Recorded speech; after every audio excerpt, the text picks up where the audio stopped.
السلام علیکم۔ وعلیکم السلام ورحمۃ اللہ۔ جی حضرت، آپ مولانا مظفر جمیل صاحب بول رہے ہیں؟ جی آپ کون، کہاں سے؟ جی ہم سری نگر سے بات کر رہے ہیں۔ جی کریے حکم۔ جی حضرت، مجھے کچھ سوالات پوچھنے تھے۔ جی ضرور پوچھیے۔ جی پہلا سوال تو یہ ہے کہ مولانا سعد کی ایک کتاب ہے جی جس کا نام ہے اعمال دعوت۔ اس کے صفحہ نمبر 42 پر لکھا ہے کہ معراج کا واقعہ سن کر کمزور ایمان والے مرتد ہو گئے، کیا یہ بات سچ ہے؟ حضرت فرماتے ہیں حضور کی معراج کی بات سن کر کمزور ایمان والے مرتد ہو گئے۔ کمزور ایمان والے صفحہ نمبر 42 میں ہے۔ جی یہ بات بالکل سچ ہے۔ حوالہ اس کا؟ جی تفسیر ابن کثیر کے اندر ہے وَلَمَّا بَادَرَتْ كُفَّارُ قُرَيْشٍ إِلَىٰ تَكْذِيبِهِ وَلَمَّا ارْتَدَّتْ جَمَاعَةٌ مِّمَّنْ كَانَ قَدْ أَسْلَمُوا۔ اور معرف القرآن جلد 5 صفحہ نمبر 439 کے اندر بھی یہ بات لکھی ہوئی ہے کہ کفار مکہ نے آپ علیہ السلام کی تکذیب کی یہ خبر سن کے اور نو مسلم لوگ مرتد ہو گئے۔ یہ شفیع عثمانی صاحب کی جو تفسیر ہے معرف القرآن، اس کے اندر بھی یہ بات لکھی ہوئی ہے، اور ابن کثیر کی اس روایت کے اندر۔ اچھا جی، دوسرا سوال یہ ہے کہ اسی کتاب اعمال دعوت کے صفحہ نمبر 97 پر لکھا ہے کہ انسان کے 5 دشمن ہیں۔ جی نفس، دوسرا تو شیطان، تیسرا بیوی، چوتھا برا ماحول اور 5واں بری عادتیں۔ 4 تو سمجھ میں آ گئی، مگر یہ بیوی دشمن ہے، یہ کہاں لکھا ہے؟ ہمارے دشمن 5 ہیں۔ یہ کتاب ہے اعمال دعوت۔ کیا یہ اس سے اول ہے، اس سے پہلے بھی اس کے حوالے آ چکے تھے۔ اس میں درجنوں چیزیں ایسی ہیں، لیکن میں ایک ہی مجلس میں نہیں، کیونکہ لوگ تو وہ دیکھتے دیکھتے وہ تنگ آ جاتے ہیں۔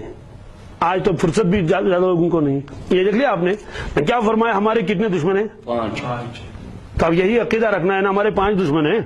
اب سن لیجئے کون کون دشمن ہیں۔ نفس، بالکل صحیح، حدیث پاک میں سب سے بڑا دشمن تو نفس ہے، آدھا عدو کا آیا روایت میں۔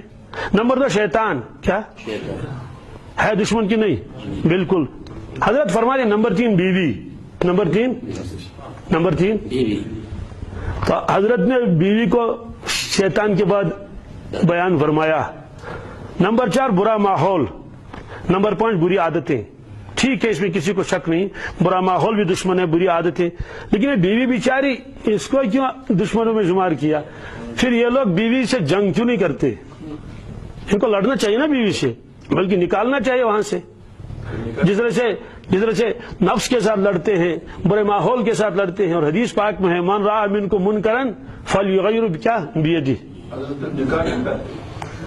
وہی ہم ان سے پوچھنا چاہتے ہیں، یہ تو کوئی چھوٹے تو مولوی تو نہیں ہے نا، یہ تو مقتدی ہے۔ قرآن پاک کی آیت ہے یا ایھا الذین آمنوا ان من ازواجکم واولادکم عدوا لکم فاحذروہم وَإِن تَعْفُوا وَتَصْفَحُوا وَتَغْفِرُوا فَإِنَّ اللَّهَ غَفُورٌ رَحِيمٌ کہ اے ایمان والو، بعض بیویاں اور بعض بچے تمہارے دشمن ہیں، سو تم ان سے بچتے رہو، اور اگر تم ان کو معاف کر دو، درگزر کر دو، تو اللہ تعالیٰ معاف کرنے والا، رحم کرنے والا ہے۔ یہ تو قرآن کی آیت ہے، اور پھر بہت سے مفسرین کرام نے اس کے اندر تشریح فرمائی ہے، تفسیر فرمائی۔ ابن کثیر کی اگر آپ اٹھا کے دیکھیں تفسیر، تو اس کے اندر فرماتے ہیں، حالانکہ انہوں نے پوری سند کے ساتھ اس کو بیان کیا ہے، وقال یحمل الرجل علی قطیعۃ رحمی، اس کو بیان کرتے ہیں، پھر نیچے تک اس کو لیتے ہیں، وقال ابن ابی حاتم وبه قال حدثنا ابی قال حدثنا محمد بن خلف الاسقلانی قال حدثنا فریابی قال حدثنا اسرائیل قال حدثنا سماک بن حرب عن اکرمۃ عن ابن عباس وسألہ رجل عن هذه الآیہ۔ یہ پوری سند کے ساتھ بیان کرتے ہیں اور کہتے ہیں کہ وسألہ رجل عن هذه الآیہ، کہ کسی آدمی نے ان سے سوال کیا اس آیت کے بارے میں، یا ایھا الذین آمنوا ان من ازواجکم واولادکم عدوا لکم، تو انہوں نے فرمایا قال فہؤلاء رجال اسلموا من مکہ، فرمایا کہ کچھ لوگ تھے جو مکہ کے اندر ایمان قبول کیا جنہوں نے، فارادوا ان یاتوا رسول اللہ صلی اللہ علیہ وسلم، تو انہوں نے ارادہ کیا کہ وہ آپ علیہ السلام کے پاس آئیں، فابى ازواجہم، تو ان کی بیویوں نے انہیں ہجرت کرنے سے روک دیا، واولادہم، اور ان کے اولادوں نے بھی انہیں ہجرت کرنے سے روک دیا، فلما آتو رسول اللہ صلی اللہ علیہ وسلم، تو بس جب وہ آپ علیہ صلاۃ والسلام کے پاس آئے، فَأَرَوُا النَّاسَ قَدْ فَقِهُوا فِي الدِّينِ، تو انہوں نے دیکھا کہ لوگ دین سیکھ رہے ہیں، فَهَمُّوا أَن يُعَاقِبُوهُمْ، تو انہوں نے بھی ارادہ کر لیا کہ ہم ان کے پاس ٹھہریں۔ فَأَنزَلَ اللَّهُ هَذِهِ الْآيَةَ، تو اس وقت اللہ تعالیٰ نے اس آیت کو نازل فرمایا، وَإِن تعفوا وتصفحوا، پھر آگے فرمایا کہ آپ ان کو معاف کر دو۔ وقد رواہ ترمذی عن محمد، تو بہت سے مفسرین کرام نے اس کو روایت کی ہے، تو ابن کثیر کی روایت ہے، آپ قرطبی کو اٹھا کے دیکھیں، وہ بھی فرماتے ہیں قال ابن عباس نزلت هذه الآية بالمدینة فی عوف بن مالک اشجعی، فرماتے ہیں کہ مالک بن اشجعی، عوف بن مالک بن اشجعی کے بارے میں یہ نازل ہوئی ہے۔ تو انہوں نے آپ علیہ الصلوۃ والسلام کے پاس آ کے اپنی بیوی کی شکایت کی تھی، اور پھر نیچے تک دوسرے کے بارے میں فرماتے ہیں کہ الآیہ کلھا بالمدینتی، فرمایا کہ فی عوف بن مالک اشجعی کے بارے میں یہ آیت نازل ہوئی ہے۔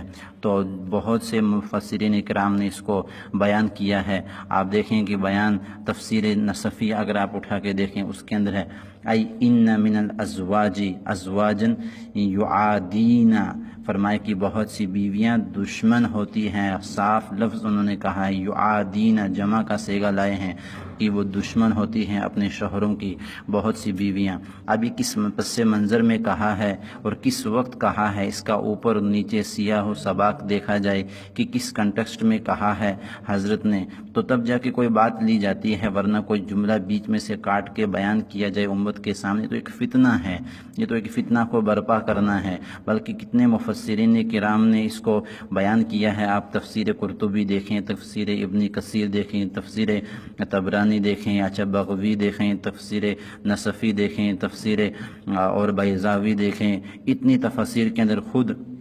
مفتی شفیع عثمانی سب کی تفسیر کو آپ اٹھا کے دیکھیں۔ بلکہ متکلم ہی کو اس کا حق ہوتا ہے کہ وہ اپنے کلام کی تشریح کرے، انہوں نے کس پس منظر میں یہ بات کہی ہے اور کس انداز سے کہی ہے، کس طریقے سے کہی ہے، کن لوگوں کے سامنے بات کہی ہے، یہ انہی کو حق ہوتا ہے متکلم کو کہ وہ اپنے کلام کی تشریح کرے۔ اور حق تو یہ تھا کہ پہلے جا کے ان کی خدمت میں اس بات کو رکھا جائے کہ حضرت آپ نے یہ بات کہی ہے تو کس انداز سے کہی ہے اور کیوں کہی ہے، اس کے کہنے کا کیا مطلب تھا، تو پھر وہاں سے کوئی بات آئے، کوئی جواب آئے۔ یہ صرف حضرت نے ہی کہہ کے کوئی گناہ نہیں کر دیا، بلکہ اتنے مفسرین کرام نے کہے، اور خود قرآن کی آیت ہے یا ایھا الذین آمنوا ان من ازواجکم واولادکم عدوا لکم، تو عدو کا لفظ لائے ہیں، دشمن کا لفظ لائے ہیں۔ اب اس کو کیسے محمول کیا جاتا ہے، اس کے لیے مفسرین کی تفاسیر ہیں، ان کو دیکھا جائے، باقی یہ کوئی بات نہیں ہے، بلکہ قرآن کی آیت ہے۔ باقی ایسے فتنوں میں پڑھنے کی ضرورت نہیں ہے، بلکہ اپنا کام کیا جائے اور دعوت کا کام کیا جائے۔ اصل تو کام ہے نہ کہ ان فتنوں میں پڑھنا۔ تمام ہی علماء ہیں، تمام ہی بڑے ہیں، تمام ہی ہمارے سر کے تاج ہیں، خاص کر علماء دیوبند، وہ تو ہمارے سر کے تاج ہیں۔ اسی لیے آپ علیہ السلام نے فرمایا علم سیکھو قبل اس سے کہ علماء کو اٹھا لیا جائے۔ یہ نہیں کہا کہ علم اٹھ جائے گا، کہا ان اللہ لا يقبض العلم انتزاعا، علم نہیں اٹھے گا، ولکن يقبض العلم بقبض العلماء، علماء کو اٹھا لیا جائے گا۔ حتی اذا لم يبق عالما، جب کوئی عالم دھرتی پہ نہ رہے گا، اتخذ الناس رؤوسا جہالا، تو جاہلوں سے سوال کیا جائے گا، فسئلوا، انہیں سوال کیا جائے گا، فافتؤوا بغیر علم، تو ان کے پاس علم نہیں ہوگا، وہ اپنی عزت بچانے کے لیے فتوے دیں گے، فدلوا، وہ خود بھی گمراہ، وادلوا، وہ تمہیں بھی گمراہ کر دیں گے۔